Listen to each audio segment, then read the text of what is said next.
Buongiorno, ben ritrovati con Focus TG. Non si ferma la serie di incidenti stradali mortali qui in Veneto. Un ragazzo di 22 anni, Francesco Prandini, è morto in un incidente avvenuto nella serata di ieri a Villa Bartolomea in provincia di Verona. Il giovane, che viveva nel paese della Bassa Veronese, ha perso il controllo della sua moto ed è andato a sbattere contro le colonne di un capitello che costeggia la strada.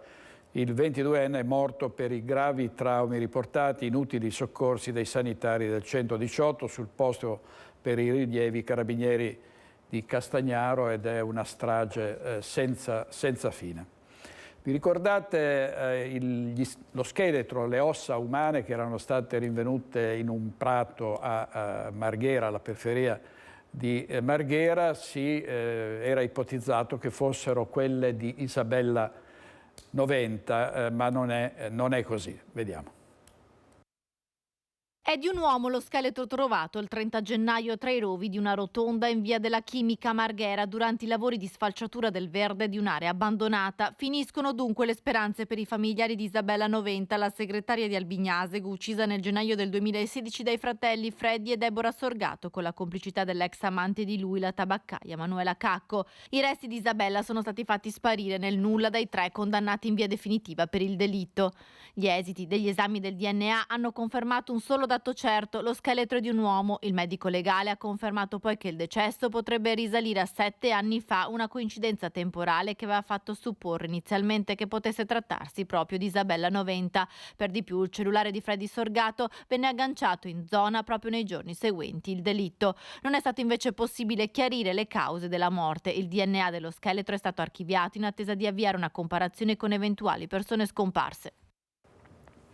Importante operazione della Guardia di Finanza ad Arcugnano, sono state un'operazione antidroga, sono state sequestrate 600 dosi, ci sono 5 arresti. Dovremmo avere Luisa Bertini. Andiamo Luisa Bertini. Sì, buongiorno a voi, buongiorno ai nostri telespettatori. Siamo in compagnia del comandante provinciale della Guardia di Finanza Cosmo Virgilio per un'importante operazione che è stata portata avanti ad Arcugnano, che riguarda lo spaccio Piazze Pulite. Cosa avete trovato in queste palazzine? Intanto era un'accorta con diversi immobili all'ingresso di Arcugnano, all'interno della quale c'erano diversi nuclei familiari di nigeriani. Abbiamo trovato una situazione abbastanza degradata, oltre ad aver rinvenuto più di 600 dosi di stupefacenti, in particolare crack e cocaina. Abbiamo rinvenuto 12.000 euro in contanti e anche dei PC, dei portatili, dei tablet e degli smartphone che noi riteniamo essere proventi di furto, che erano stati ricettati, alcuni di questi peraltro sottratti ad alcune scuole, anche asili della provincia con cui siamo in contatto per la restituzione.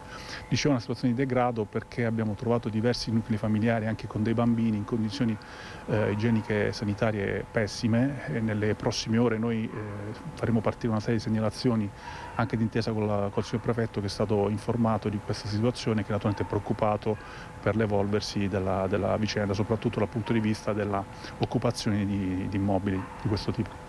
5 gli arresti, gruppo criminale che agiva anche qui nelle piazze vicentine, anche a Campomarzio. Sì, noi non soltanto facciamo un intervento di contrasto allo spaccio nella zona del quadrilatero di Campomarzio, che è quella più attenzionata, ma cerchiamo soprattutto di interrompere le filiere di rifornimento, e quindi anche partendo da una serie di attività investigative abbiamo ricostruito tutti i passaggi, abbiamo individuato questo gruppo criminale nigeriano che operava, secondo le nostre risultanze, ad Arcugnano, e spesso si spostava in bici o piuttosto che in monopattino sulla piazza di Campomarzio per lo spaccio, e spesso ricevevano anche a domicilio, il motivo per cui anche tanti residenti e tanti commercianti della zona erano un po' esasperati di questa situazione.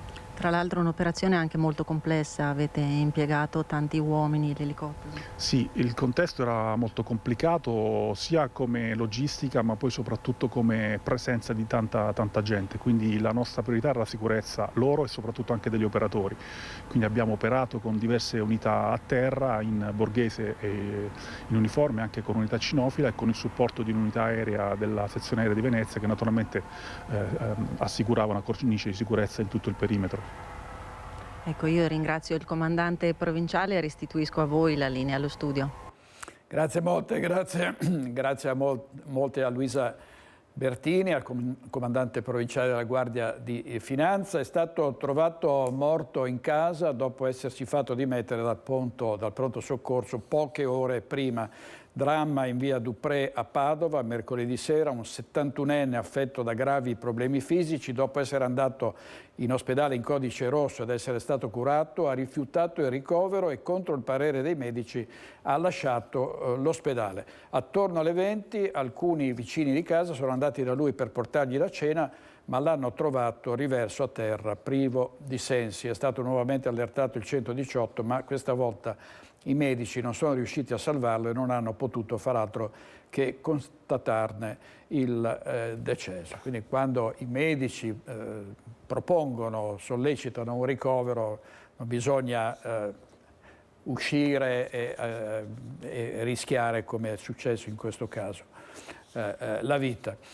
È stato condannato per stupro dopo aver chiesto una vendetta sui social, ha scritto sui social "chi mi ama mi vendichi", e si è presentato in carcere, ma è stato respinto. Intanto la vittima della violenza pensa alla querela per i nuovi insulti ricevuti. Vediamo il servizio di Francesco Aratai.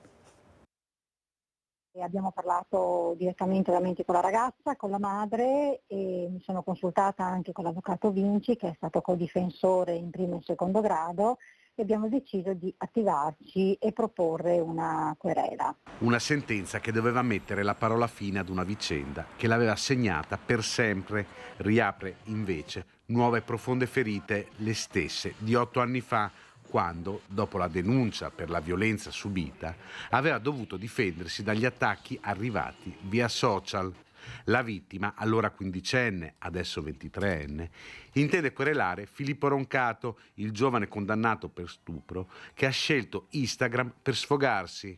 "Chi mi ama mi vendichi", ha scritto dopo aver ascoltato la sentenza di rigetto del ricorso presentato alla Corte di Cassazione, che lo condanna in modo definitivo a scontare 6 anni di carcere. Il 27enne di Loreggia invitava gli amici a fargli giustizia, ricordando che, a suo dire, la minore sarebbe stata consenziente.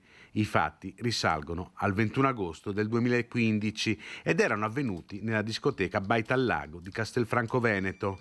Ieri il 27enne ha aggiornato tutti i social di essersi presentato al carcere di Bollate prima ancora che venisse emessa l'ordinanza di custodia cautelare e quindi al momento è ancora a piede libero a Milano e sui social posta una foto dell'esterno del carcere, mentre la sua vittima è ancora presa di mira sui social network. E così titola la Tribuna di Treviso su questo fatto. Vedete la foto del ragazzo condannato per stupro. "Vendicatemi", ha scritto sui social, e quindi bufera dopo il post di Filippo Roncato. Su questa grave vicenda interviene anche il Centro Veneto Progetti Donna, che segue le vittime di abusi e di maltrattamenti.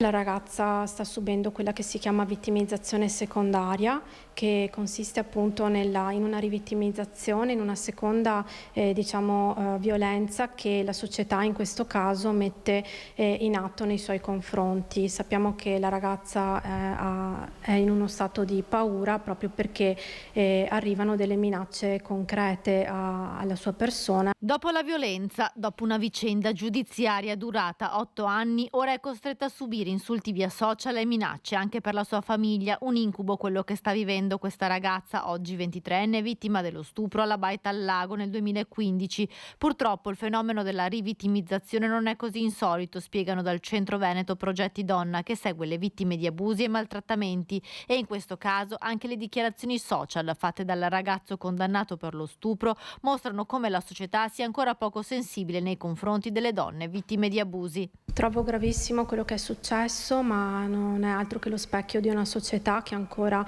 per questo tipo di reati ha una sorta di legittimazione. Che un ragazzo si sia sentito libero di poter scrivere sui social quelle frasi dimostra che c'è un senso di impunità e che c'è anche una comunità che in qualche modo giustifica e vittimizza ancora una volta chi invece dovrebbe essere rassicurato e sostenuto in un percorso di riabilitazione. Nel frattempo il Consiglio dei Ministri ha varato un nuovo decreto contro la violenza sulle donne che inasprisce le pene, ma questo non basta, spiega la referente del Centro Veneto Progetti Donna. Non serve inasprire le pene, lo abbiamo visto in questi ultimi 10 anni quando si è lavorato solo su quello.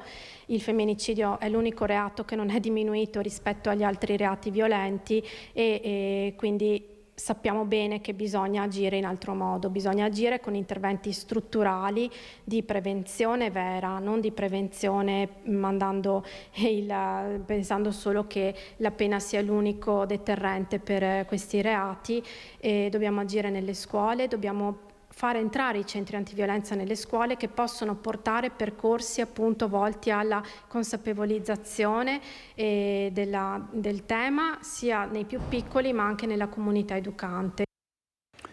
Intervista di Valentina Visentini, vediamo una notizia appena uscita sul Mattino di Padova, sull'edizione online. Albignasego muore di infarto mentre è alla guida, è riuscito a evitare l'incidente accaduto nei pressi di un incrocio nella frazione Mandriola, nulla da fare per Daniele 90 nonostante i soccorsi. La grave vicenda delle lesioni, delle torture di cui sono stati accusati 6 agenti di polizia nel carcere di Verona, vediamo un aggiornamento sull'inchiesta. L'agente Alessandro Migliore e l'assistente capo Loris Colpini nell'acquario della questura di Verona, la stanza dei fermati con una parete in plexiglass, alle prese con il romeno Nicolae Daiu la sera del 14 ottobre scorso.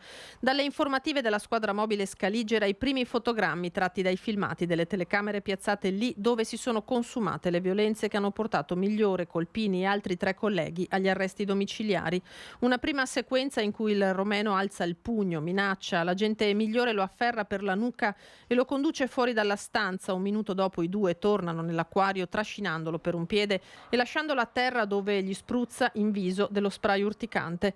Un'ora e mezza dopo è Colpini a cercare di impedire allo straniero di urinare in un angolo della stanza spruzzandogli contro lo spray, mettendogli le mani addosso e poi spingendolo a terra e facendogli pulire col corpo il pavimento. Intercettazioni telefoniche e visive dunque che insieme al resto del materiale prodotto dalla squadra mobile ha fatto sì che il GIP concedesse lo scorso 26 maggio le misure cautelari, con l'indicazione di ulteriori posizioni da approfondire, come quella di un agente donna che a novembre avrebbe prima suggerito a un cittadino nordafricano che chiedeva di andare in bagno di fare la pipì verso l'alto così che l'urina gli finisse in testa, poi gli avrebbe spruzzato contro lo spray. Non un'inchiesta estemporanea, ma la prosecuzione di un'altra indagine aperta nel febbraio 2022 a carico di un assistente capo e un agente scelto, sempre delle volanti, attualmente sospesi. Anche in quel caso l'ipotesi di reato era quella di tortura nei confronti di 3 nordafricani picchiati e denunciati per resistenza. 2 di loro controdenunciarono per lesioni e torture. Sul caso è intervenuta Ellie Schlein definendo quelli di Verona atti intollerabili e odiosi e annunciando che il Partito Democratico ha presentato un'interrogazione al ministro Piantedosi perché riferisca in Parlamento e faccia piena luce su questi episodi di violenza ingiustificata. Servizio di Lina Paronetto, vediamo dalla Nuova Venezia, tempi duri per gli insegnanti a Mirano, acido sull'auto di una professoressa, un atto criminale, ha detto l'insegnante, ho paura, davvero da restare senza parole rispetto ad insegnanti che sono state anche accoltellate recentemente, è successo nel Veronese, come anche l'insegnante colpita da un proiettile di gomma sparato da un alunno a Rovigo qualche mese fa. Restiamo nel veneziano, andiamo a Venezia per vedere gli sviluppi dell'inchiesta sulla morte in carcere di un detenuto, un tunisino di 38 anni che si è suicidato dopo essere rimasto coinvolto in un'inchiesta sullo spaccio di droga. C'è stato un blitz in via Piave, tra gli indagati c'era anche la vittima. La procura ha aperto un'inchiesta sulla morte di Bessem Degaci, il 38enne tunisino detenuto già in semilibertà che si è tolto la vita nella sua cella di Santa Maria Maggiore all'indomani della notifica dell'ordinanza di custodia cautelare per fatti di droga risalenti al 2018. Bessem faceva parte dei 27 arrestati nel maxi blitz antidroga dei carabinieri in via Piave a Mestre. Ricevuta la notifica, il 38enne ha chiamato la moglie in preda alla disperazione, poi il gesto estremo, nonostante i tentativi della donna di avvisare il carcere. Era sotto gli occhi di tutti che Bessem si stava impegnando per cambiare vita. Dalla cooperativa Il Cerchio in cui lavorava lo descrivono come il dipendente che ogni datore di lavoro vorrebbe avere. Ma evidentemente la consegna di quella notifica gli ha fatto credere che i suoi sforzi fossero stati vani. Sul caso indagherà il pubblico ministero che nel frattempo ha disposto l'autopsia sul corpo dell'uomo che sarà eseguita lunedì. Esame importante per stabilire l'ora della morte, elemento su cui insistono i familiari convinti che il loro caro potesse essere salvato. Ma non è l'unico interrogativo sulla vicenda. Ci si chiede per esempio come mai sia arrivata quella notifica a distanza di 5 anni e come nonostante i numerosi appelli sulla carenza di organico in tribunale ancora manchi personale. E questo era il servizio di Ilaria Marchiori.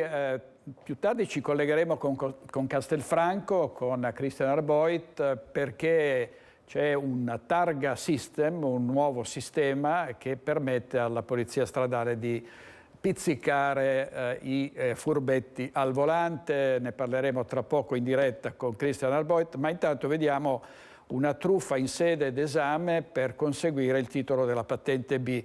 È successo a Treviso, aveva con sé smartphone e auricolari per copiare. È stato denunciato il candidato di origini straniere. Vediamo. Si è presentato all'esame di teoria della patente nascondendo uno smartphone e un auricolare senza fili che permettevano ad una persona terza collegata all'esterno di vedere le domande d'esame e suggerire le risposte corrette.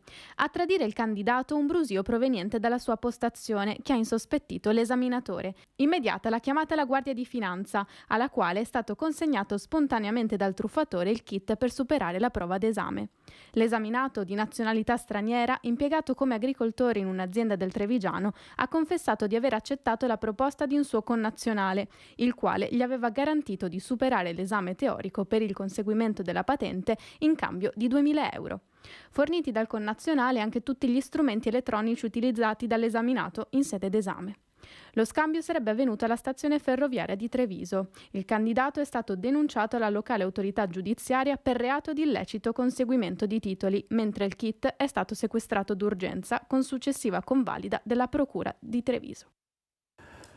Ieri sera grandi ascolti a Focus, abbiamo parlato dei migranti e soprattutto dell'accordo raggiunto in sede europea sul controllo delle frontiere, sulle richieste d'asilo da accettare o da respingere in tempi brevi. Tra le proposte che però sono state osteggiate da diversi paesi del patto di Visegrad c'è quella dell'Italia che ha proposto con il ministro Piantedosi di far risarcire il paese che accoglie per primo un migrante da un'altra nazione europea che si rifiutasse di accogliere lo stesso migrante. Quindi per ogni rifiuto l'Italia o un paese di primo accoglienza, potrebbe essere la Grecia o la Spagna, dovrebbe ricevere come risarcimento 20.000 euro a migrante. Immaginatevi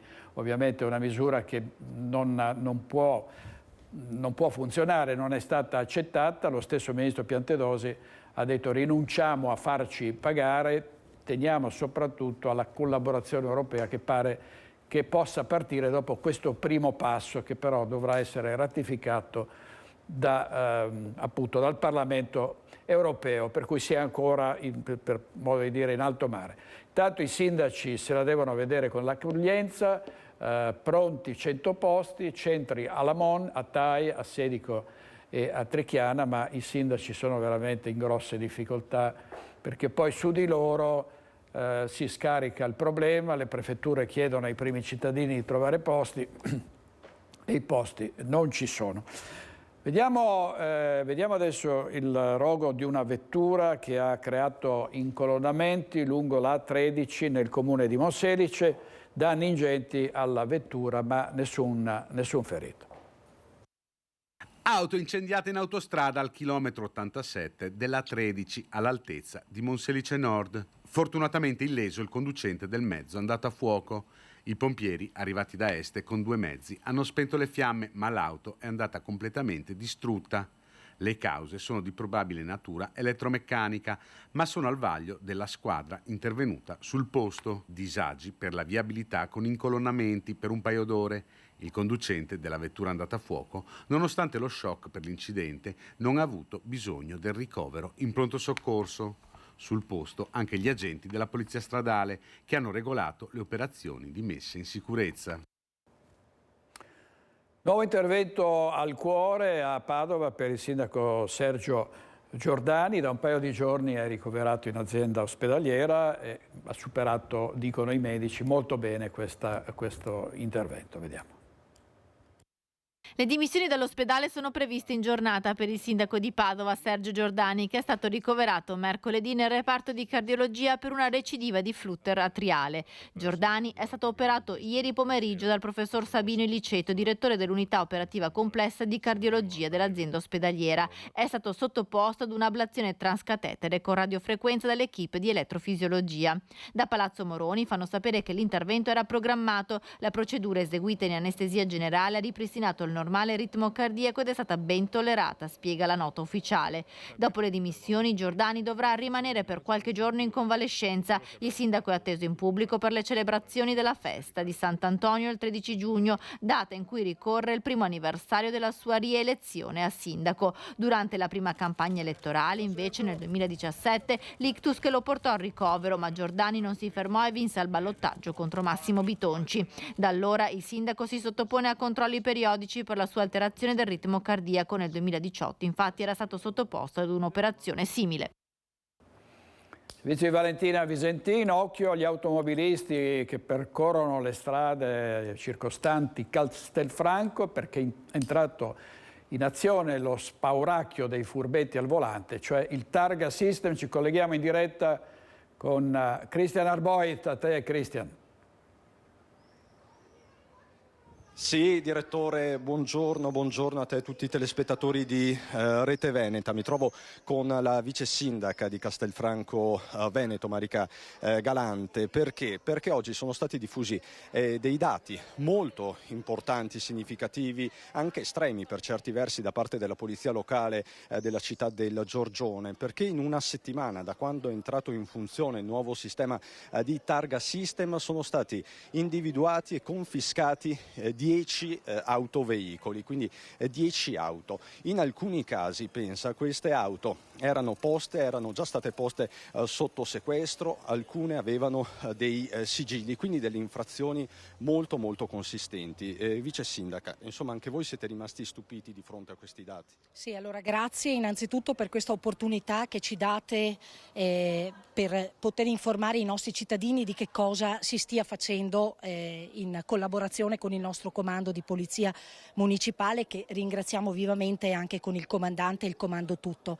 Allora, la città si è dotata di un'ulteriore apparecchiatura tecnologica che non è altro che una telecamera che viene particolare, che è stata inserita in una autovettura della polizia municipale, che consente di rilevare in tempo istantaneo tutte quelle che sono le irregolarità presenti da parte sia di un'autovettura ma anche da parte del conducente stesso. Quindi contrassegni di assicurazione scaduta, mancate revisioni delle auto oppure patenti che continuano a circolare purtroppo e che non sono idonee e che hanno già particolari restrizioni. Quindi quello che si è potuto, ahimè, purtroppo notare a Castelfranco nel weekend scorso è che purtroppo sono state numerosissime le contravvenzioni, più di quello che si era messo in preventivo, ma che questo ci consentono di far capire quanto sia importante avere in città uno strumento che consenta di controllare e quindi di evitare ulteriori problematiche.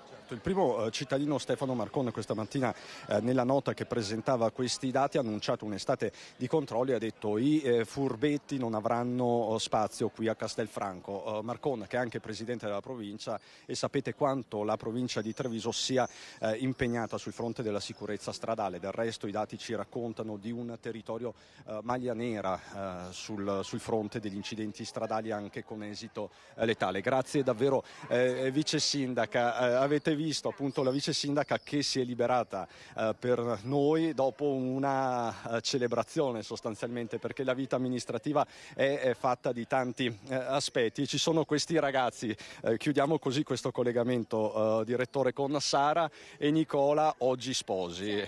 Qual è l'emozione? Beh dai, c'è emozione abbastanza forte, dopo un po' di anni insomma, cioè aspetti questo momento con gioia. Adesso il coniuge, marito, condivide le parole? Certo, pienamente. Siamo sicuri? Sicuri al 100%. Siamo sicuri? 100%. Nessun caso diplomatico oggi, perlomeno oggi. Beh, vi chiedo, mi faccio un po' i fatti vostri, chi è che ha fatto il primo passo? Chi ha chiesto? Io, sempre io. Sì. Una proposta classica di matrimonio. No, beh sì, abbastanza, sì. No, Adesso vi chiedo, voi rimarrete qui a Castelfranco, vivrete qui, insomma? Sì, abitiamo già a Castelfranco. Una città che vi piace, rimarrete qui, insomma? Sì, rimaniamo qui. Sono nata qui, quindi sì.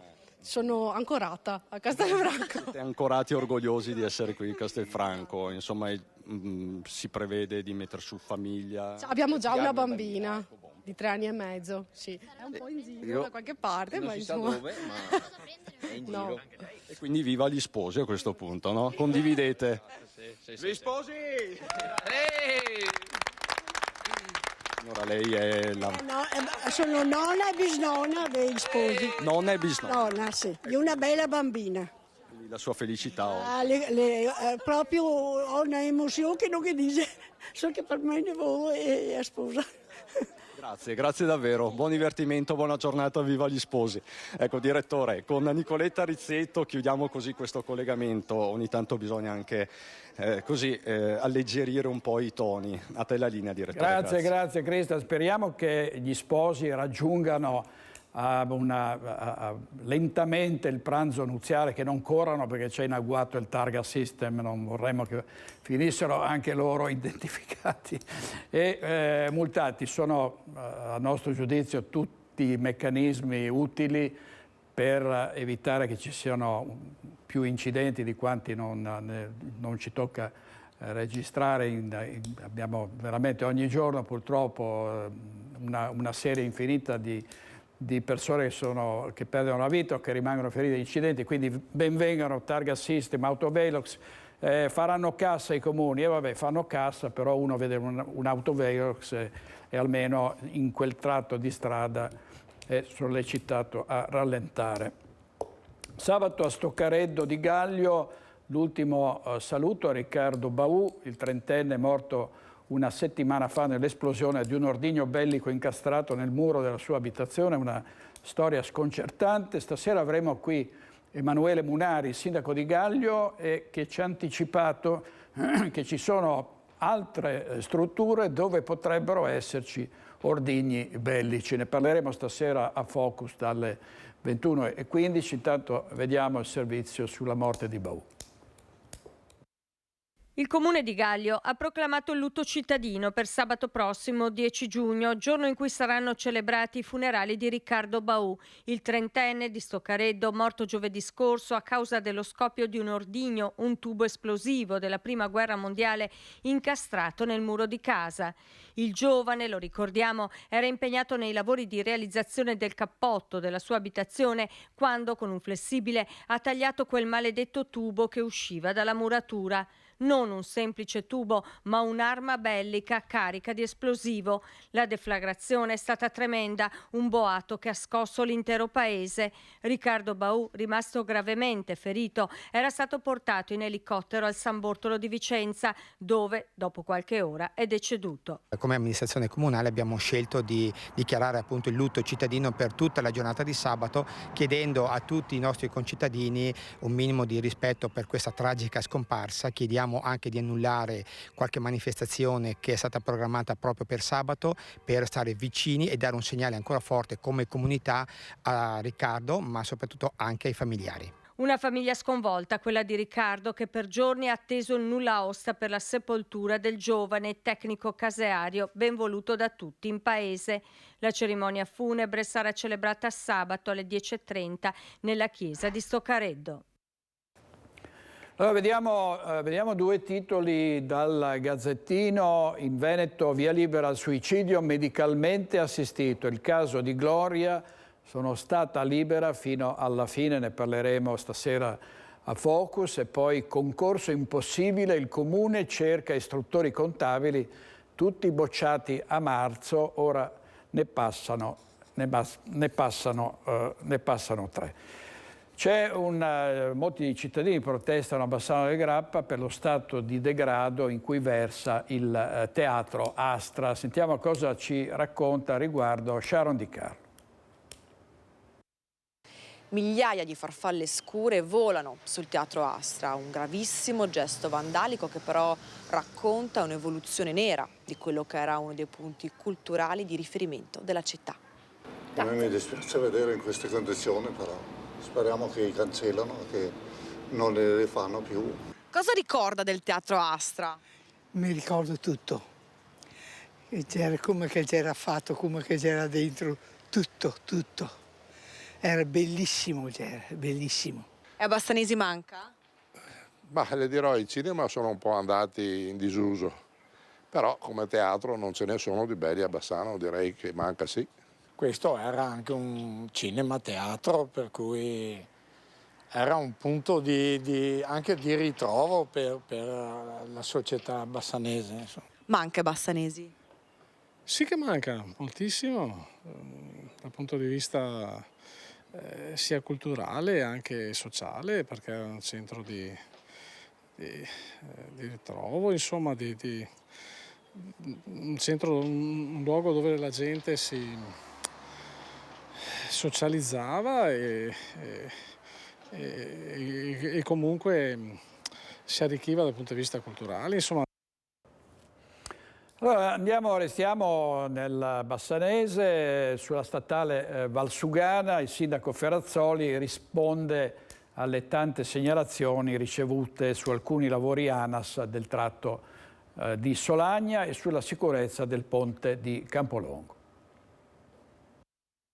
Segnalazioni su segnalazioni, lamentele su lamentele. Non trova pace la statale Valsugana, o meglio, non trovano pace gli automobilisti che ogni giorno, a causa dei cantieri ANAS, in questo momento a lavoro lungo il tratto di Solagna, raccontano di ore e ore di rallentamenti, oltre che di perplessità su alcuni interventi.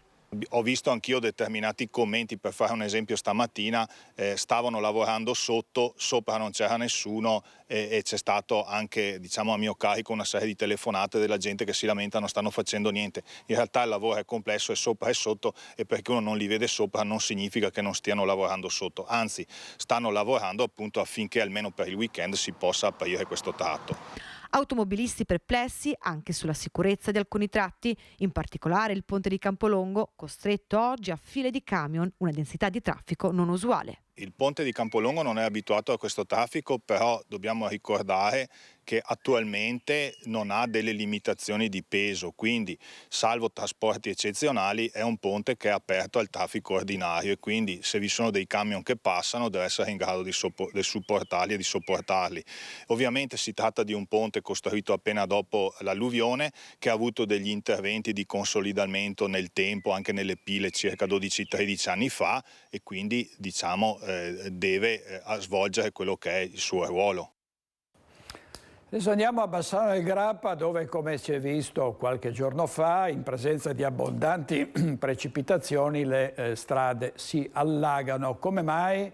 Perché i tombini sono otturati. Ci racconta tutto in diretta da Bassano Alex Giuliano.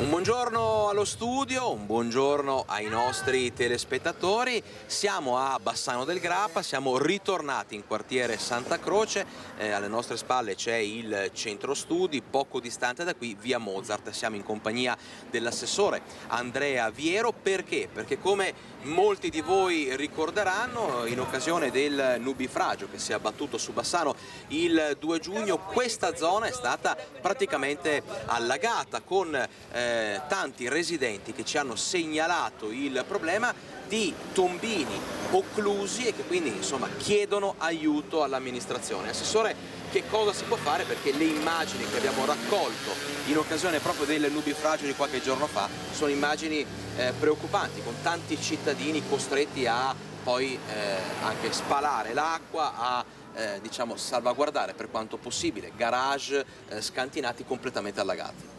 È chiaro che dobbiamo fare i conti con un tempo che sta completamente cambiando, sempre più fortunali, violenti, che non permettono in qualche modo la permeabilità sia del suolo e magari l'efficientamento e il funzionamento delle caditoie. Da questo punto di vista quindi è necessario effettivamente curare assolutamente le 19.000 caditoie, perché parliamo di 19.000 caditoie in tutto il territorio comunale che devono essere manutentate. Quindi è chiaro che queste segnalazioni sono fondamentali perché ci permettono, uno, di prendere visione della problematica in tempo reale e anche porvi rimedio a stretto giro. La segnalazione vostra, che appunto ringraziamo per questo servizio, è stata presa in carico, l'ufficio lavori pubblici, il collega Andrea Zonta l'ha già fatta sua e nei prossimi giorni molto probabilmente andremo a ripristinare queste caditoie che tra l'altro non sono state ricoperte diciamo dalle foglie ma appunto dal manto stradale, che non ha permesso assolutamente il fatto che le acque in qualche modo fossero captate da queste caditoie. Ecco, se Andrea Benetti ha la possibilità di mostrare poi quelle che sono insomma le condizioni in cui versano le caditoie di cui parlava l'assessore Andrea Viero, ne abbiamo proprio una qui davanti a noi.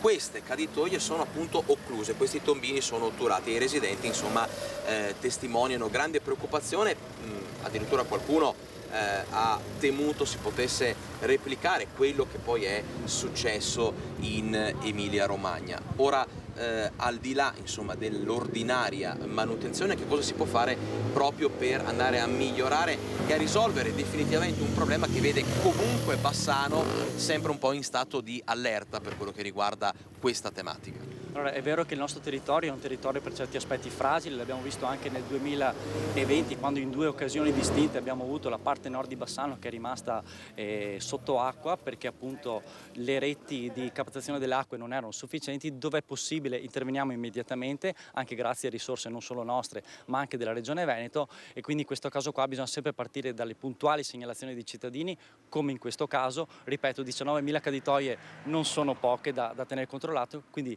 le segnalazioni sono utili proprio per mantenere in funzione questi importanti strumenti di raccolta delle acque che altrimenti, come giustamente avete segnalato, possono creare problemi proprio alle abitazioni dei cittadini.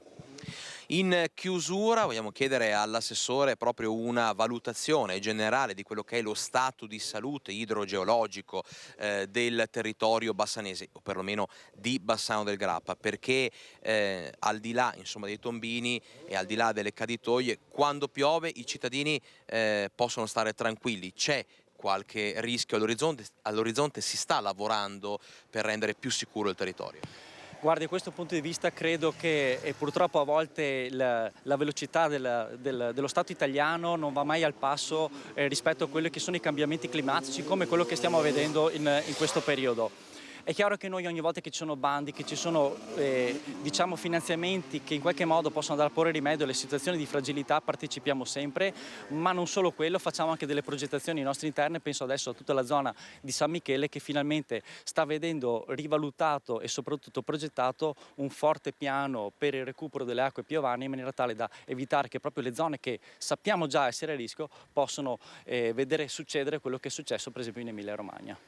E allora prendiamo questo impegno con l'assessore Andrea Viero, partiamo dall'ordinaria amministrazione per poi provvedere alla cosiddetta straordinaria amministrazione e alla prevenzione, perché immagini come quelle che vi abbiamo mostrato, insomma, di una parte di Bassano, di alcuni quartieri della città invasi dall'acqua, possano veramente non ripetersi più. Da Bassano del Grappa, quartiere Santa Croce, è tutto e noi restituiamo la linea.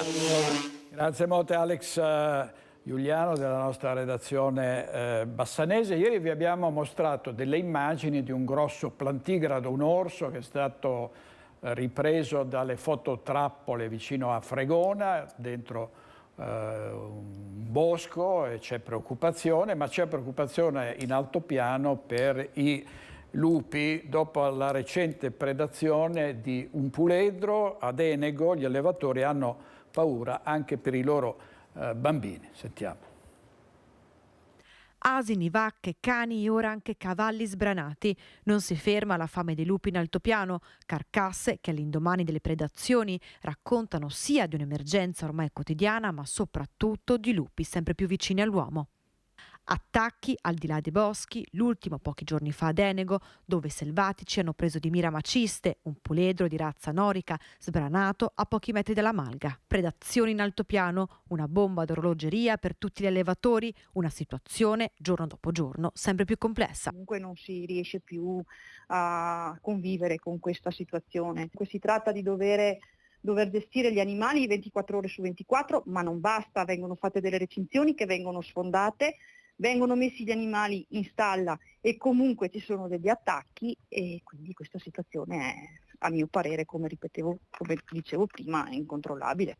Animali ormai rinchiusi e controllati a vista 24 ore su 24, tentativi di risposta a un problema che ad oggi non trova soluzioni, ma soprattutto un prezzo da pagare per gli animali allevatori sempre più alto. Viene da pensare di mollare tutto perché lo sgomento è forte e ci sono delle perdite economiche che non sono quantificabili, perché crescere un animale, aspettare che la fattrice porti a termine la gravidanza, aspettare che questo animale diventi produttivo, sono perdite economiche importanti che spesso non vengono quantificate col risarcimento del lupo in modo corretto. Predazioni e avvistamenti a pochi passi dalle case abitate, una geografia comportamentale, quella del lupo, ormai sempre più vicina all'uomo. La vicinanza del lupo è molto presente e non è solo un discorso di malga, ma noi viviamo a Enego e i lupi li abbiamo presenti anche vicino alle nostre case, vicino ai terreni dove noi riteniamo che i nostri bambini siano sicuri di poter giocare, di poter stare tranquilli. Noi speriamo sempre che non si arrivi alla drastica conclusione che il lupo attacchi l'uomo, però ci sono stati anche eventi di attacco all'uomo, quindi come dobbiamo comportarci? È polemica sulla mancanza di bus sostitutivi dopo l'interruzione di linee ferroviarie, in particolare quella dell'Adria Mestre. Intervenuto ad accendere la miccia è stato il consigliere regionale del PD Jonathan Montanariello, e la Regione ha subito dato una risposta, ha detto si tratta di un errore, i bus sostitutivi ci saranno. Appare questo volantino dove dicono che il treno sarà sostituito da un bus per lavori che saranno fatti, e c'è scritto chiaramente che al seguito non sono accessibili agli utenti su sedia a rotelle. A breve sarà interrotta la circolazione ferroviaria per i lavori di potenziamento della linea Adria Mestre e i bus sostitutivi, come si legge in questo volantino di Sistemi Territoriali e Infrastrutture Venete SRL, non saranno accessibili alle sedie a rotelle. Una comunicazione che ha preoccupato in particolare una signora disabile di Campagna Lupia, che utilizza il treno per raggiungere il posto di lavoro e che ha fatto infuriare, dopo segnalazione della segretaria del Circolo PD Bressanin, il consigliere regionale che ha presentato un'interrogazione. Se il treno, che è un servizio pubblico locale, tu lo sostituisci col bus, non puoi chiamare il bus privato che non ha questi requisiti, ma devi chiamare un bus che può fare trasporto pubblico locale. Lo dice la legge regionale 25, insomma, viva tutti. Detto questo, oggi ci vengono a dire, hanno tentato di replicarmi dicendo che c'è un errore nel volantino. Non è vero, non è un errore, state mentendo, è bugia. perché avete replicato, avete risposto alle email della persona disabile che io ho e ne sono in possesso, confermando che se vuole il servizio lo deve prenotare 48 ore prima. E quindi ribadisco che se qualcuno si sogna di dire che è un errore si deve vergognare, perché non è un errore, lo hanno scritto anche nelle mail. E a questo punto io chiedo al Presidente Zaia, visto che gli piace dire che siamo il Veneto dei fenomeni, il Veneto eccellente, che prenda una posizione, Presidente, non ci infischi sempre, almeno sulla disabilità, prenda una posizione, mandi a casa l'assessore De Berti, mandi a casa la governance di queste aziende. Chi si rende complice e prova a giustificare l'ingiustificabile per me è complice. Qua parliamo di fasce deboli, non di politica. La Regione ha immediatamente affrontato la questione. Prefetture venete mi hanno garantito che la signora potrà recarsi al lavoro utilizzando gli autobus muniti di pedana, che le garantiranno il servizio. E così l'azienda ha confermato anche in un comunicato diffuso nel pomeriggio. De Berti poi evidenzia un aspetto fondamentale. Il fatto che il sistema territoriale non è in grado di assicurare un servizio adeguato, è per questo che abbiamo fatto la gara. La gara è stata impugnata, vinta da Trenitalia, impugnata da Arriva. Il 14 di giugno c'è l'udienza. Io auspico e mi auguro veramente che il giudice decida definitivamente ripartire in un tempo breve con un servizio adeguato all'utenza. E quindi ha risposto a Montanarello Elisa De Berti, vicepresidente della Regione e anche assessore ai trasporti regionali.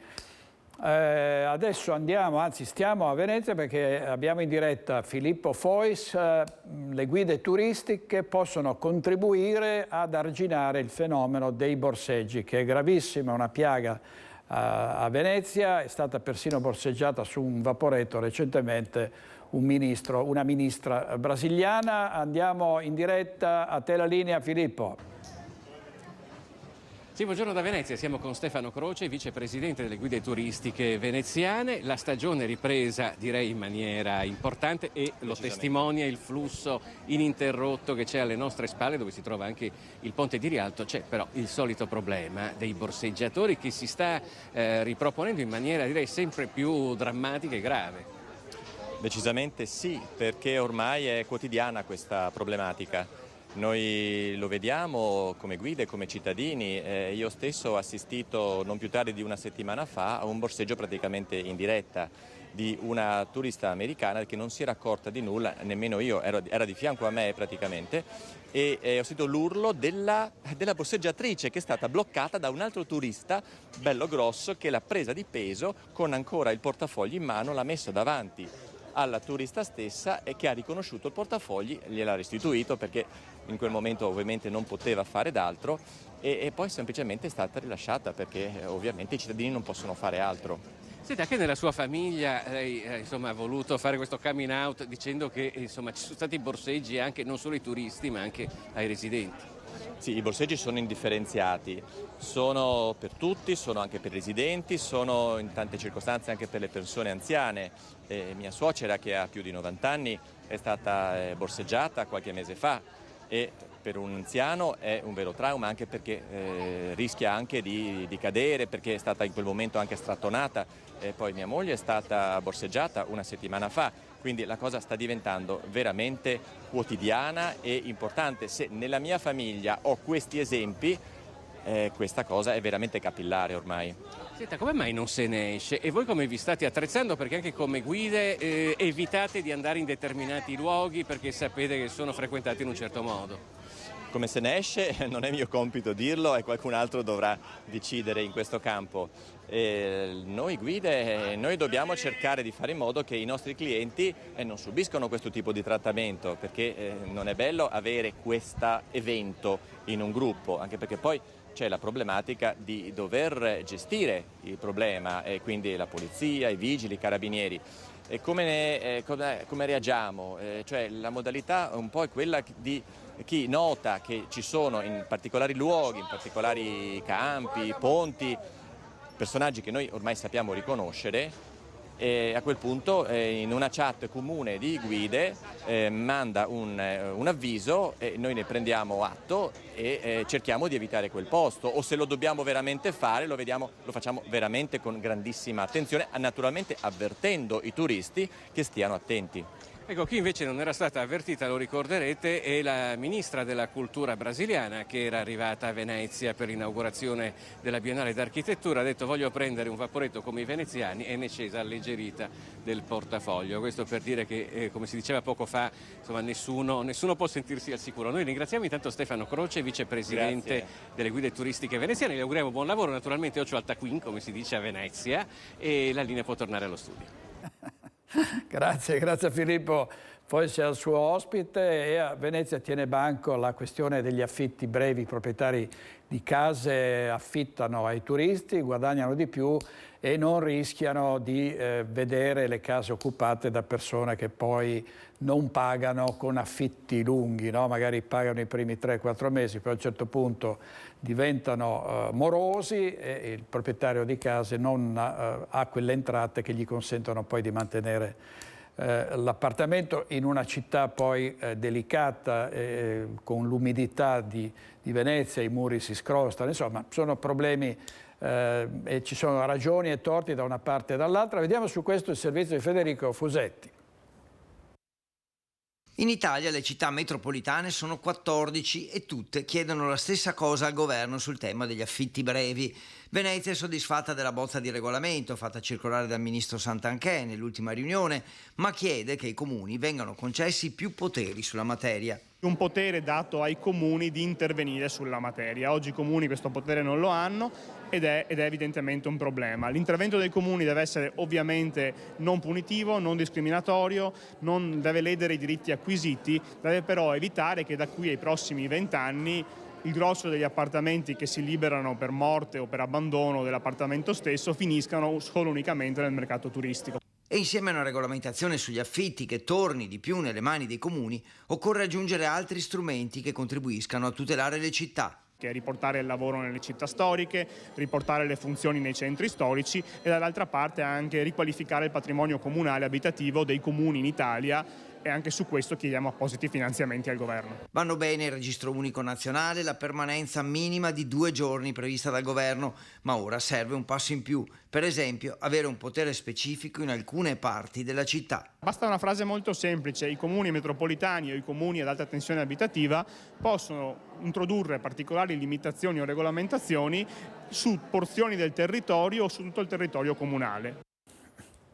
C'è una grossa polemica su questo, no? Perché in un paese libero, con i mercati liberi, insomma, i proprietari di case dovrebbero avere la possibilità di affittarla quanto e a chi pare loro, però ci sono le logiche proteste degli albergatori, insomma, tra l'altro come sappiamo Venezia è invasa da 30 milioni di visitatori l'anno, per cui è sempre un problema di una massa enorme di persone che arrivano e purtroppo molto spesso, come abbiamo visto, non rispettano la città. Andiamo in pubblicità 2 minuti e poi vedremo come sta andando il caro prezzi, il caro spesa, perché purtroppo l'inflazione è sempre alta e poi ne pagano le conseguenze, ne paghiamo le conseguenze un po' tutti. Pubblicità.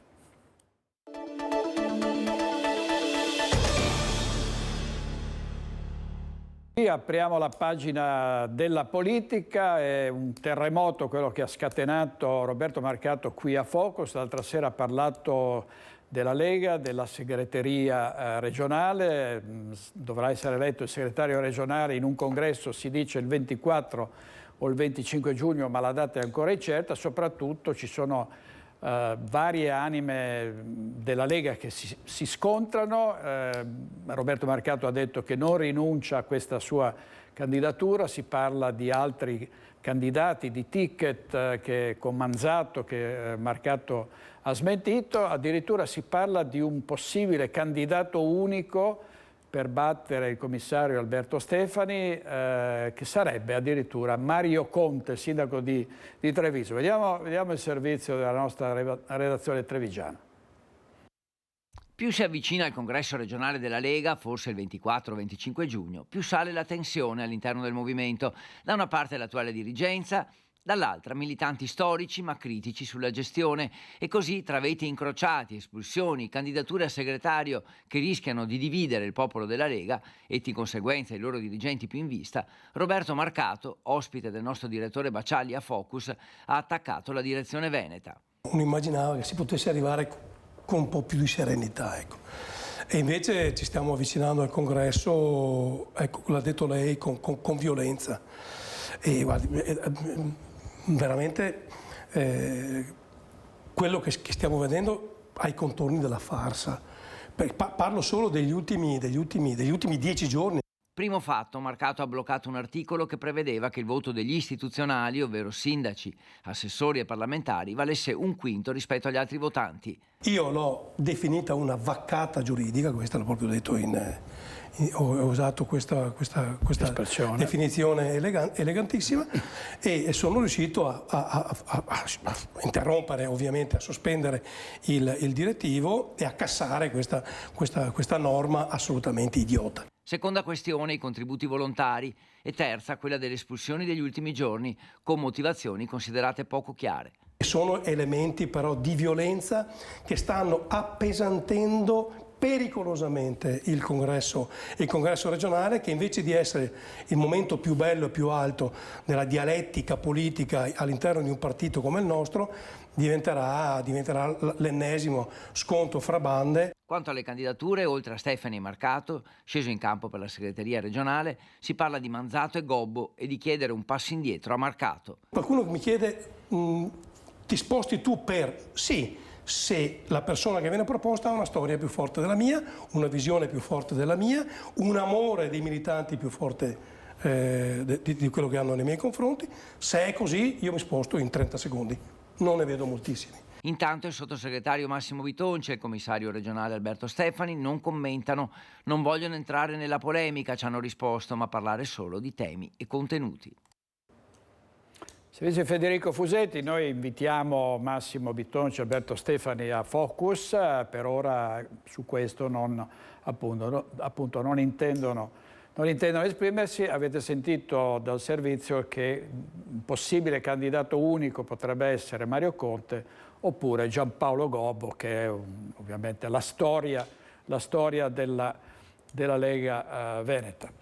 Restiamo a Treviso. Dopo lo scontro tra maggioranza e opposizione sull'aumento dei prezzi del trasporto pubblico locale, che scatteranno dal 1° luglio, oggi l'assessore alle politiche educative Gloria Sernagiotto fa il punto, mentre gli esponenti di Coalizione Civica fanno partire una raccolta firme in città per dire no agli aumenti che tra biglietti e abbonamenti sarebbero del 33% a partire da luglio. Vediamo. Per quanto riguarda il trasporto scolastico dei bambini della scuola primaria e dei ragazzi della scuola secondaria di primo grado, quindi delle scuole medie, noi abbiamo tenuto le tariffe dell'anno scorso, per cui per l'anno scolastico 23-24 non subiranno nessuna variazione. Cassugana si sfila dalla polemica sui rincari MOM, che l'opposizione definisce il primo regalo del sindaco Conte dopo la sua rielezione. Il comune nulla c'entra e, per quanto è di sua diretta competenza, nessun aumento. Le tariffe degli abbonamenti per il trasporto scolastico relativo a scuole elementari e medie restano invariate. Ad assicurarlo Gloria Sernagiotto, assessore alle politiche educative e pubblica istruzione. I genitori di bambini e ragazzi, secondo Sernagiotto, possono dunque stare tranquilli. L'aumento peserà però sulle famiglie dei ragazzi che frequentano le scuole superiori della Marca e sui cittadini che quotidianamente utilizzano i mezzi pubblici per i loro spostamenti. Quello è un disagio che ci dispiace, che non dipende purtroppo da noi, e in questo momento quello che noi possiamo fare, dove possiamo agire, lo stiamo facendo. Ci tengo a precisare che anche i buoni pasto non subiranno variazioni, quindi le famiglie trevigiane pagheranno le stesse tariffe sia per quanto riguarda il trasporto che per quanto riguarda la mensa scolastica. Sì, perché in un momento storico in cui l'aumento di costi vede costretti gli esercenti a far lievitare i prezzi, si si pone anche la problematica della quota pasto nelle mense, con Treviso che mantiene la tariffa a 3,70 € coprendo la differenza di 1,20 € rispetto al costo reale di 4,90 €. L'amministrazione Conte vuole essere vicina alle famiglie in un momento in cui purtroppo l'aumento dei costi comporterà dei sacrifici per loro e anche per noi, perché anche il nostro bilancio è fortemente in difficoltà, però un messaggio che vogliamo dare è proprio di vicinanza alle famiglie ed è in questo senso che stiamo lavorando, cercando di mantenere il più possibile invariate le tariffe e dare un supporto concreto e reale ai genitori. L'assicurazione è che per gli esponenti di Coalizione Civica non sono sufficienti e per sabato, annunciata a Porta San Tommaso a partire dalle 9, l'avvio di una raccolta firme per dire no all'aumento dei biglietti e degli abbonamenti. Riteniamo che questo incremento di tariffario sia assolutamente insostenibile, sia per le tasche di studenti e lavoratori che per l'ambiente. Così la nota di Coalizione Civica. Servizio di Edi Kaliman, adesso torniamo a Castelfranco a proposito di caro prezzi perché Cristian Arboit al mercato ortofrutticolo, sentiamo come vanno le cose con gli ambulanti. A te la linea, Cristian. Sì, direttore, di nuovo buongiorno. Tu sai benissimo che girando per i mercati si raccolgono sempre tante voci. Prima eravamo in piazza del municipio, abbiamo parlato di sicurezza stradale, poi abbiamo visto qui vicino il mercato e abbiamo detto con Nicoletta Rizzetto facciamo un giro, vediamo che aria tira, perché in tanti sono anche i telespettatori che ci chiedono ma fate qualcosa sul caro prezzi, la situazione sta diventando pesante per le famiglie e non solo, in particolare per la frutta. I prezzi sono alti soprattutto per la frutta di stagione, stiamo entrando nell'estate e tra le storie, le testimonianze raccolte mi ha colpito questa della signora Gabriella Bonetto. Gabriella Bonetto che la prossima settimana, il 12 giugno, farà 54 anni di lavoro nel settore dell'ortofrutta. È un bel traguardo, signora Gabriella. Un bel traguardo, sì, grazie a Dio ho avuto sempre un po' di salute. Ho avuto anche i miei acciacchi naturalmente, però li ho sempre, diciamo così, superati, ecco, tra virgolette. E lei, signora, quindi conosce molto bene questo mondo, conosce i suoi alti e i suoi bassi e adesso stiamo assistendo a questo aumento dei prezzi. Qua possiamo vedere alcuni, insomma, ma poi se si va nei supermercati, diciamo pure la verità, sono anche molto più alti, ecco, perché poi al mercato i prezzi sono più bassi che nella grande distribuzione il più delle volte. Allora, come si spiega lei, signora Gabriella, questo aumento dei prezzi che c'è stato? Guardi, io le dico la verità, non so spiegarmi, cioè io, come ha detto il signore prima, è 54 anni che sono sul settore, ma non ho mai visto una cosa del genere come quest'anno, veramente. Anzi, siamo in giugno e già i prezzi in giugno cominciavano per qualche verdura, eccetera, a ribassare un po'. Qualcosa è anche ribassato, diciamo così, zucchine, non so, le insalate, quelle cose là sono anche ribassate, fagiolini. Però io non so come spiegare una cosa del genere, perché allora io so che il carburante, il gasolio, i trasporti dalla Sicilia a venire su costano molto di più, eccetera, sono d'accordo, però dopo questa pandemia del Covid-19 e della guerra io non so perché i prezzi sono così aumentati. E io lei prima mi diceva i pomodori, per esempio, i pomodori sono altissimi. I pomodori adesso noi qui nei nostri orti non ci sono ancora, sono piccoli, ma Sicilia produce e sono carissimi i pomodori adesso, sono molto cari, non lo so perché. Io le dico una cosa, per esempio le banane, noi teniamo le Chiquita, è della qualità migliore, vengono dalla Costa Rica. Voi sapete dov'è la Costa Rica, non è qui dietro l'angolo, per cui trasporti eccetera, celle per maturarle, è avanti e indietro, cioè, e costano meno le banane che le mele. È un paradosso, costano meno le banane che arrivano dal Costa Rica rispetto magari ai pomodori che arrivano dalla Sicilia. Esatto, ma anche dalle cose che arrivano da più in su della Sicilia. Per cui io sinceramente chiederei al governo una cosa, che non l'ha mai fatto neanche con l'euro, con il passaggio dalla lira all'euro, un controllo, cioè dei controlli, perché bisogna vedere le filiere, cioè Da dove parte la roba, quanto la pagano, cosa costa il trasporto e avanti. Nei mercati generali chi ci rimette, chi ci guadagna, chi diventa ricco e chi diventa povero. Ecco, e lei prima mi ha detto, noi certo non ci guadagniamo, noi paradossalmente ci guadagniamo quando i prezzi sono bassi. Guardate, quando i prezzi sono più bassi il guadagno è maggiore. Adesso cosa rincari? Se le ciliegie, quelle più belle, le paghi a 8 euro, cosa le vendi? Dimmi. Cioè, le vendi cosa? 15 euro? Non so, ha capito? Però magari se una cosa la paghi meno, 2 euro la puoi vendere 3 euro o 2,90. Ecco, quindi questo è il quadro che ci fa la signora Gabriella, è un quadro molto nitido, però con un grosso punto interrogativo. Chi ci guadagna? Di certo non ci guadagnano i consumatori e non ci guadagnano nemmeno gli ambulanti. Ecco. Perché anche la gente viene ancora, poveri, però comprano meno, piuttosto di 1 chilo ne comprano 3 o 4, perché ovviamente il sangue del muro non ne togli. Cioè, adesso abbiamo delle fasce di gente ricchissima che non gli interessa spendere 20 euro di 1 chilo di ciliegie, non gliene frega niente, le mangiano anche d'inverno, ma quelli sono i pochi ricconi, ma la gente comune, la gente che lavora, non mangia 1 chilo di ciliegie, ne mangerà 3 o 4 etti per sentirle. Perlomeno non le mangia a cuor leggero, questo è insomma è un piacere a metà. Allora io mi ricordo, perché noi abbiamo fatto anche 10 anni di Cadore, andavamo a fare i mercati su a Cortina 2 volte a settimana, a San Vito, l'Agio di Cadore. E vabbè, erano altri tempi, per carità, sicuramente, ma la gente comprava 2 kg, 3 kg di ciliegie. Adesso ne comprano 3 etti. E questo è il tema, questo è l'ordine di grandezza, insomma, tra il passato e il presente. Signora Gabriella, grazie davvero per aver condiviso queste sue riflessioni molto importanti, ma soprattutto la sua storia. Buon lavoro, grazie. Allora, direttore, mi piaceva proporti questa storia con Nicoletta Rizzetto dal cuore di Castelfranco, dal mercato settimanale. Ti restituisco la linea. Grazie molte Cristian, è un'occasione anche per salutare tutti gli ambulanti che sono in Veneto, che fanno un lavoro difficile, complicato e che sono un po' anche loro un cardine dell'economia locale.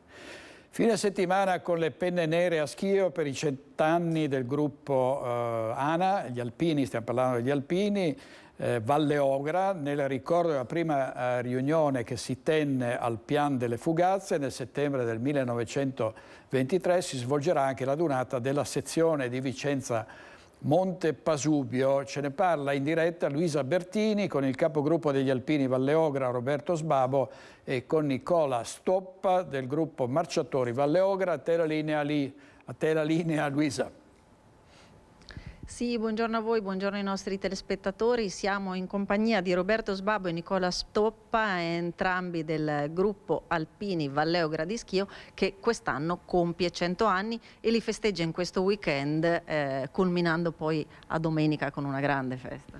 Certamente, sabato sarà dedicato al nostro centenario con l'alzabandiera, poi andremo a deporre una corona d'alloro al Sacrario Militare e poi ci saranno tutta una serie di festeggiamenti anche in serata. Ecco, festeggiamenti che culmineranno, come anticipavo, domenica, perché in realtà Schio anticipa un po' quello che sarà il 2024 qui a Vicenza. Perché? Beh, la sezione di Vicenza ovviamente ha avuto fiducia di scegliere Schio come location per la donata sezionale del 2023. La prima dopo anni di Covid che ci hanno costretti a casa e purtroppo anche eliminare molte delle nostre attività. Ovviamente saremo tutta la provincia di Vicenza o quasi comunque presenti a Schio la domenica per poter fare questa grande sfilata e presenziare a Schio appunto questa meravigliosa donata che è la donata sezionale. Ecco, il vostro gruppo ha tante particolarità, una delle quali è che siete gli angeli della chiesetta, vero? Beh, gli angeli della chiesetta non voglio pensare a essere un angelo, mi manca l'aureola e anche le ali. Diciamo che noi siamo i responsabili della chiesetta sul Pasubio, per cui certamente abbiamo una grossissima responsabilità nei confronti di questa realtà che sulle nostre montagne sacre. Ecco, ma tra le particolarità è anche quella che porta avanti il signor Stoppa ogni anno, quella dei marciatori, cioè? Sì, è un'attività che è stata approvata ancora nel 2004 in Consiglio Sezionale, è stata proposta da un alpino che ormai purtroppo non c'è più, ma è Matteo Miotto, mi sembra giusto ricordarlo, e noi abbiamo preso questa sua proposta e dal 2005, quindi dalla Adunata di Parma, ogni anno, a parte i 2 anni appunto del Covid, noi andiamo alle adunate a piedi per ricordare i nostri caduti. E quindi Rimini l'anno scorso, quest'anno Udine, prossimo anno giochiamo in casa, stiamo valutando da dove poter partire perché Schio, Vicenza ci sembra troppo vicina, però Pasubio Vicenza si può fare.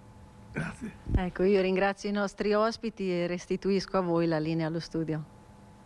Grazie, sentite, questa storia è stata ritrovata e consegnata 80 anni dopo una cartolina della Seconda Guerra Mondiale destinata a una residente di Marano Vicentino, Teresa Zaltron, e inviata nel 1943 dal marito Domenico Silvestri, allora internato in un campo di lavoro in Germania. La cartolina, ritrovata da Enrico Dolgan, appassionato di storia, è stata così recapitata alla figlia di Silvestri, Maddalena, che all'epoca dell'invio era una bambina e che l'ha ricevuta insieme alle figlie e nipoti. La cartolina è stata consegnata da Dolgan, che l'ha acquistata da un collezionista di cimeli e oggetti d'epoca insieme al sindaco Guzzonato in municipio. Silea è il primo comune della Marca ad adottare i patti digitali di comunità, 2 documenti redatti da genitori che sanciscono un'alleanza educativa tra famiglie, insegnanti e amministrazione locale per gestire il rapporto dei più giovani con social e web. E quante volte, anche ieri sera abbiamo parlato dei pericoli, dei rischi dei social e della necessità che soprattutto in famiglia si diano i giusti consigli ai ragazzi. Vediamo. Un giorno importante per Silea perché oggi viene lanciato il patto digitale, ovvero questa alleanza educativa tra genitori, scuola e amministrazione comunale per gestire quello che è il benessere digitale dei nostri figli. Benessere digitale che si sviluppa grazie alla partecipazione attiva dei genitori, che per primi hanno chiesto all'amministrazione di Silea di intervenire a supporto di progetti educativi per insegnare ai più giovani l'uso corretto dei social e del web senza incorrere in rischi e pericoli. Un progetto che si inserisce nell'ambito della ricerca promossa dall'Università Milano Bicocca e che nel comune si è svolto insieme all'associazione MEC, Media Educazione Comunità. Quello che ci ha fatto decidere come amministrazione comunale di Silea di accantonare anche una voce di bilancio per sostenere questa progettualità è proprio il fatto che ci fosse un rigore scientifico, una ricerca in corso e diciamo un supporto di competenza che potesse sostenere la richiesta dei genitori in modo adeguato. È grazie alle competenze esterne di chi si occupa di educazione digitale che i genitori, riuniti a un tavolo, hanno potuto condividere esperienze e necessità per costruire insieme un percorso educativo per se stessi e per i propri figli, orientato all'uso e alla gestione dei device. Ci rendiamo conto che più che benessere delle volte sono fonte di malessere, appunto perché risulta difficile imparare a gestire i tempi di esposizione, l'età per esempio a cui possono accedere ai social media oppure determinati device, ai videogame e ad altre cose. Quindi per noi è stato fondamentale poterci confrontare e cercare nelle istituzioni e nell'associazione MEC una guida che ci potesse in qualche modo aiutare a trovare una soluzione, insomma, per venire a capo di questo progetto educativo. Sono 2 i patti redatti dai genitori, uno per la scuola dell'infanzia e primaria, l'altro per la scuola secondaria di primo grado. Sono la base per la creazione di un'alleanza tra figure educative che si impegnano a dare ai ragazzi gli strumenti necessari per affrontare quotidianamente anche i rischi del mondo digitale. E l'altro giorno l'Arma dei Carabinieri ha festeggiato il 209° anno dalla sua fondazione. Un prestigioso riconoscimento al merito è stato conferito al luogotenente dei Carabinieri Mauro Pozzobon. Un premio per chi nei secoli è fedele e questa fedeltà la trasferisce ogni giorno nel quotidiano, nella tutela del territorio e della sua sicurezza. A ricevere l'onorificenza di un attestato che racchiude in sé stima e riconoscenza è stato il luogotenente carica speciale dell'Arma dei Carabinieri di Riese Pio X, Mauro Pozzobon. È stato un premio particolarmente gradito da parte mia e da parte di tutti i militari della stazione per il lavoro di squadra che è stato fatto in questi anni. Il riconoscimento è stato consegnato in seno al 209° anniversario dell'Arma dei Carabinieri dal comandante interregionale. La motivazione è nobile quanto prestigiosa, essendo il riconoscimento un premio per le qualità personali e professionali e per essersi distinto nel delicato incarico di comandante di stazione distaccata, conseguendo brillanti risultati operativi. Una soddisfazione condivisa e da condividere con l'Arma e i militari, sentinelle preziose, al tempo stesso supporto umano e non solo per i cittadini. La soddisfazione del luogotenente Mauro Pozzobon, originario di Romano de Zellino, è tanta. È stata una grande soddisfazione, anche se non siamo abituati, perché il nostro lavoro viene svolto in silenzio. Viene svolto in silenzio con il massimo della dovizia e con la massima propensione verso la popolazione. Il riconoscimento della scala gerarchica è importante, è una grande pacca sulla spalla a me e ai miei uomini che ci aiuterà di più, a fare ancora di più di quello che abbiamo fatto. Servizio di Alex Giuliano, non a caso l'Arma è anche definita la Benemerita. Allora andiamo in pubblicità, altri 2 minuti e poi torniamo di nuovo con Focus TG. State con noi, grazie.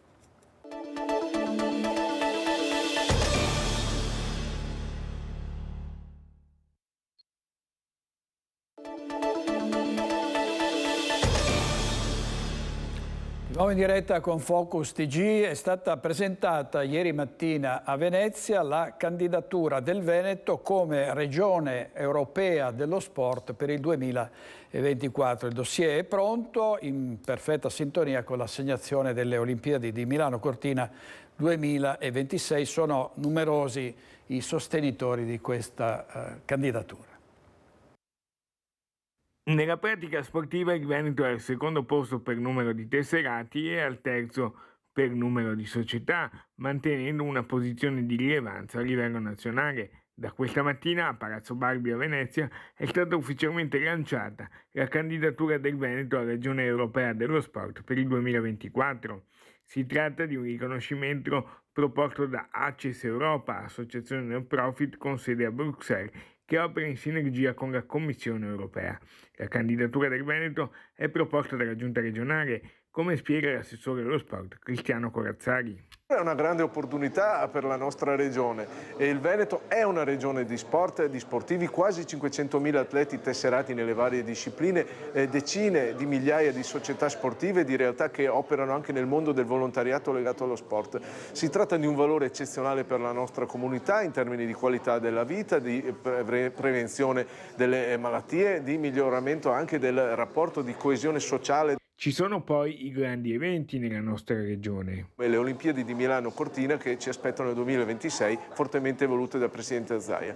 Con questa candidatura andremo a promuovere un programma di valorizzazione di tutto ciò che è sport del Veneto, sia in termini di attività, sia in termini di pratiche sportive, in termini anche del nostro patrimonio impiantistica e speriamo naturalmente che questa candidatura metta al centro lo sport del Veneto.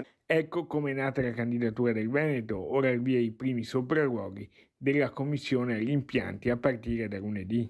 Osanna Conte, veneta di Treviso, non si è fatta scappare questa idea, pertanto si è impegnati immediatamente parlandone sia con l'assessore sia col Presidente della Regione Zaia. E quindi la candidatura è partita da Bruxelles, è arrivata qua nel Veneto, hanno fatto un ottimo lavoro l'assessore Corazzari e pertanto possiamo dire che a Bruxelles, al Parlamento europeo, a dicembre quasi sicuramente ci sarà presente la Regione Veneto. E lo sport può essere anche un grande veicolo per la solidarietà. Vediamo un'iniziativa per sostenere la città della speranza. Un papà di un atleta che è candidato a una medaglia olimpica ha detto lui si deve impegnare per arrivare a vincere una medaglia olimpica. Il nostro impegno è quello di partire da casa e andare a Parigi. All'inizio eravamo in 2 e oggi siamo in 14, ma penso che arriveremo intorno ai 20-25. Padova-Parigi in bicicletta per accompagnare idealmente gli atleti padovani alle Olimpiadi del 2024 e per raccogliere fondi per la città della speranza. Pa è la nuova avventura nata da un gruppo di genitori, in testa Benedetto Fasolo, che vogliono tradurre in solidarietà il tifo per gli atleti veneti che si sperano essere molto numerosi alle prossime Olimpiadi. È un'impresa, è un impegno, ma secondo me si affianca anche all'impresa che fanno tutti i giorni bambini e genitori per affrontare la malattia, quindi questa grande battaglia è un impegno grande che vale la vittoria della vita, e direi che anche questo viaggio che viene fatto da questi ciclisti vale un po' questa vittoria. Nasce tutto da un gruppo di amici che vogliono spingere i propri figli alle Olimpiadi di Parigi e c'è questo desiderio di accompagnarli non solo con il tifo ma anche proprio con la sofferenza di fare tanti chilometri quali sono quelli che dividono Padova a Parigi. Si partirà a luglio del 2024, 1320 chilometri tra Italia, Austria, Svizzera e Francia in 12 tappe con una media di 110 chilometri al giorno, toccando passi di montagna, capitali e paesaggi suggestivi dell'Europa per arrivare a Parigi. Molte le glorie dello sport veneto che sostengono questo progetto che serve per aiutare la ricerca della città della speranza. È molto simpatico unire nell'anno olimpico Padova a Parigi e insomma 1121 km non è uno scherzo, va premiato come ha detto l'assessore Diego Bonavina, parlandone il più possibile per avere tanti soldini e poter comprare questo strumento preziosissimo. E stasera torneremo a parlare a Focus dell'accordo europeo sui flussi migratori. Ne abbiamo parlato ieri sera tra gli ospiti l'ex parlamentare Settimo Gottardo. Sentiamo cosa aveva detto. Siamo all'inizio, secondo me, direttore, perché qui abbiamo avuto una cattiva informazione, come tu accennavi prima, su questo episodio. Perché abbiamo avuto una cattiva informazione in generale sull'Europa? Perché questa faccenda del problema degli immigrati che non venne mai risolta si accenna solamente all'accordo di Dublino, ma in sostanza non c'è mai stata una presa di posizione vera della Commissione europea di questo tema. Ma dimentichiamo un dato politico. Questo mica è dovuto a Orban, mica è dovuto ai polacchi che pure hanno una posizione molto rigida su questo. Sì, il patto di La Visegrad. gestione dell'Europa oggi è in mano politicamente a una maggioranza di centro-sinistra. E finché non si cambia questa maggioranza, non si cambia neanche la gestione della questione dell'immigrazione. Abbiamo davanti tutto un anno che ci separa dalle elezioni europee del 2024 è uno dei temi della gestione della campagna elettorale europea, e quindi io credo anche della conseguente nuova maggioranza. I segnali già si vedono non solo dall'Italia ma anche dalla Spagna, dalla Svezia, eccetera. C'è la possibilità di mutare anche la disponibilità della stessa democrazia cristiana tedesca, bene, del Partito Popolare Europeo tedesco. C'è il problema è di cambiare una maggioranza politica della Commissione Europea e di fare una Commissione Europea e un Parlamento Europeo, una maggioranza diversa da questo, che non ha voluto assumere il tema degli immigranti come uno dei temi fondamentali. Ci ha legati solamente alla questione delle montagne di denaro e di contributi, ma non ha toccato palla mai su questo tema.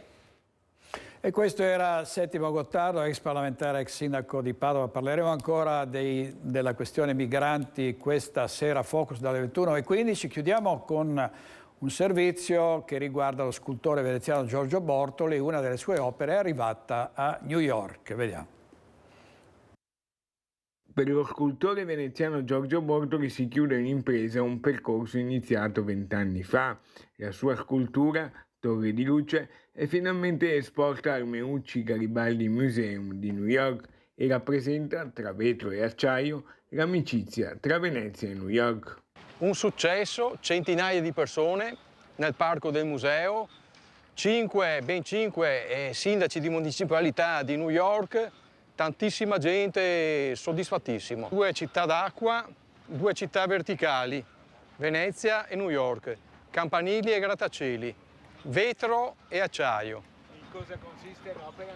Consiste in una torre, un'archiscultura così definita dal magnifico rettore Follin, un incrocio tra architettura e scultura, campanile di San Marco contenuto nel Metropolitan Life Tower di New York.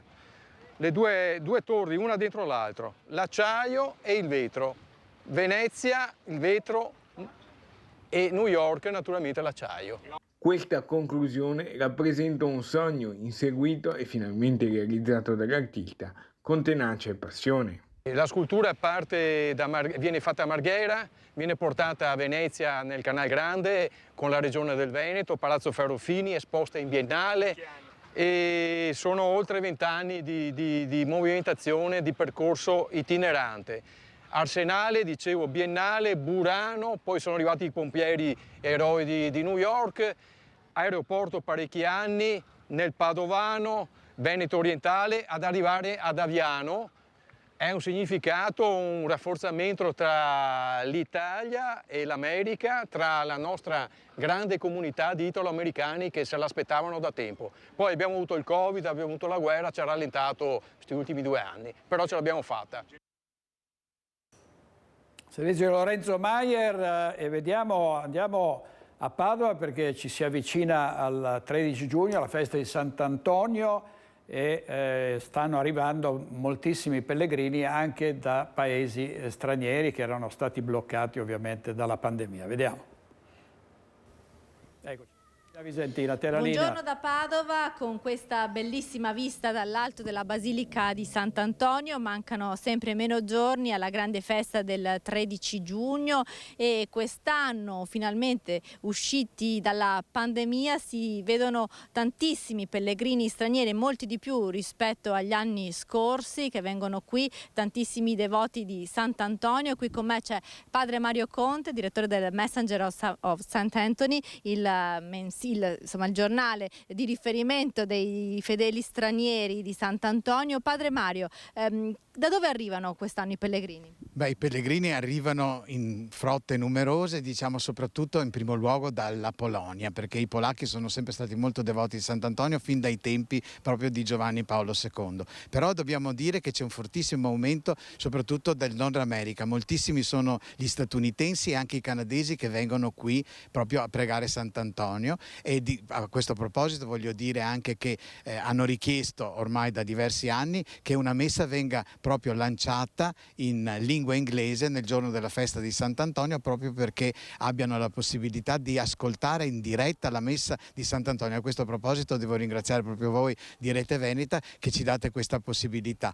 La trasmissione viene proprio emessa da WTN, che è, pensate, l'ente religioso televisivo più grande del mondo, con una utenza di 250 milioni in 144 paesi, quindi avere una messa programmata da loro, diciamo, non soltanto negli Stati Uniti, non soltanto nel Canada, ma è una Santa Messa veramente trasmessa in mezzo mondo. Ecco, poi volevo dire che a parte questo ci sono anche i canadesi. Una reliquia di Sant'Antonio è partita proprio ieri per il Canada, proprio perché anche i canadesi sono molto devoti di Sant'Antonio. Devo dire poi che una cosa, scusate, un po' commovente è il fatto veramente di vedere dei gruppi dell'Ucraina. Io non so adesso se questi vengano direttamente dall'Ucraina o se vengano da posti qui in Italia o da altri posti dove sono sfollati, però ci sono tutti questi piccoli gruppetti, ma molto numerosi, piccoli ma numerosi, che vengono a pregare proprio sulla tomba di Sant'Antonio. Vedi proprio questi volti rigati di lacrime, che è una cosa veramente che ti strappa il cuore, ma ci tengono sempre ad avere una bandierina o dei colori della loro nazione per far vedere che loro sono presenti nella preghiera proprio verso Sant'Antonio, dalla loro patria così sofferente. E poi devo dire infine che c'è anche l'Australia, che è sempre molto collegata con Sant'Antonio. E a questo proposito anche Sant'Antonio sta andando proprio in questi minuti in Australia. In che modo? È partito proprio stamattina un nostro frate, padre Andrea, proprio per andare in Australia, perché pensate, lì sono 38 anni che un nostro frate va sempre in Adelaide, una grande città dell'Australia, dove c'è una chiesa, Our Lady Queen of Peace, che è proprio sempre collegata con Sant'Antonio, tant'è vero che viene chiamata Little Padua. E quindi ci sarà una reliquia di Sant'Antonio anche ad Adelaide in Australia. Noi ringraziamo Padre Mario. Dunque il 13 giugno una grande festa con tanti pellegrini attesi in Basilica e ovviamente la diretta di Rete Veneta dalle 5:30 del mattino fino alle 22:30. Da Padova è tutto, restituisco la linea allo studio. Grazie a Valentina Visentina, è tutto per oggi. Grazie ai due registi, oggi stamattina Focus TG, Tony Esposito e Italo Morao. Ci vediamo stasera Focus e buona giornata.